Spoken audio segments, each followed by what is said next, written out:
আল্লাহ, পাপ করতে করতে নিজেকে পাপের অতল সাগরে ডুবিয়ে ফেলেছি। নিঃশ্বাস জুড়ে কেবল পাপ আর পাপ। শিরা উপশিরায় প্রবাহিত হচ্ছে পাপের অবাধ প্রবাহ। আমার পাপের স্তূপের কাছে হিমালয়ের পর্বত নস্য। কিন্তু আপনি তো রহমানুর রহিম, আপনি তো পরম দয়ালু। আপনি ক্ষমা না করলে কে এমন আছে যে আমাকে ক্ষমা করবে? কে এমন আছে যে আমাকে রাস্তা দেখাবে? কেউ নেই। আমায় ক্ষমা করে দিন। আমাকে সহজ সরল পথে পরিচালিত করুন।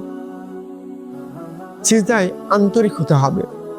মন প্রাণ এক করে আল্লাহর কাছে চাইতে হবে।